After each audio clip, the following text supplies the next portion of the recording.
Governor Keane, Congressman Hamilton, and members of the committee, thank you for the opportunity to appear before you today on behalf of the Combatant Commander, United States Northern Command, and North American Aerospace Defense Command, to provide testimony on the events surrounding September 11th, 2001, when our nation was attacked from within by foreign terrorists using commercial aircraft as weapons of mass destruction.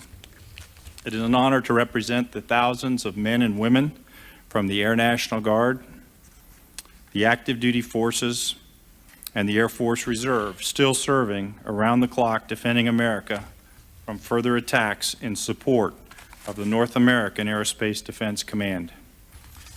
I personally was inside the Pentagon on September 11th, and I personally know what it feels like to be attacked by hostile forces. Although over 18 months have passed since that tragic day, our vigilance remains focused. We have flown almost 30,000 airborne sorties in support of Operation Noble Eagle in the continental United States alone. Every day, Americans and Canadians work side by side in NORAD to defend North America. We have forged unprecedented relationships within the U.S. government with federal agencies to strengthen our ability to detect and defend against further attempts to harm our nation from the air. We are now partnered with the new United States Northern Command to extend and perfect our mission in both homeland defense as well as civil support missions. We are proud to be a part of this team focused on defending our nation against all threats and supporting our government in its primary role of protecting its citizens. 1st Air Force is a subordinate command of Air Combat Command and is responsible to the North American Aerospace Defense Commander for the execution of the air defense mission to protect our nation. 1st Air Force, as NORAD's continental United States NORAD region, is responsible for the air defense of the continental United States under the NORAD agreements. I personally took command of 1st Air Force in the continental United States NORAD region on August 1st of 2002, and then became the Joint Force Air Component Commander for General Eberhart. This was 11 months after the attacks.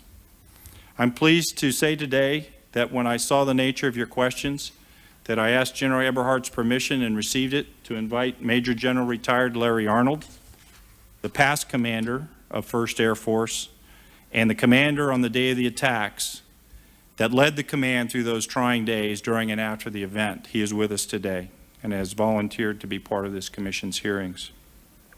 I also asked for probably the best subject matter expert I could find on the chronology, the series of events that's so vital to this commission, to be with us today with your concurrence to walk us through the NORAD timeline.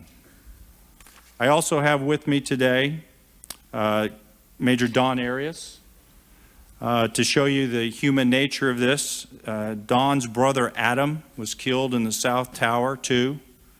He was talking to his brother at 8:59 on the 11th of September 01. Major Arias is our public affairs officer. Please stand up, Don. I'd like to thank the commission staff, especially Miles Cara, for his help in preparing for this. The committee has posed many questions regarding the events surrounding the 9/11 attacks. Our intention is to provide the chronology first of the events leading up to September 11th, as well as taking your questions to give you a detailed look at how NORAD's response was made on 9/11 and any subsequent questions you may have on our posture since. Mr. Commissioner, that concludes my formal statement. The rest will be provided for the record. And with your indulgence, sir, I'd like Colonel Retired Alan Scott to walk you through the timeline.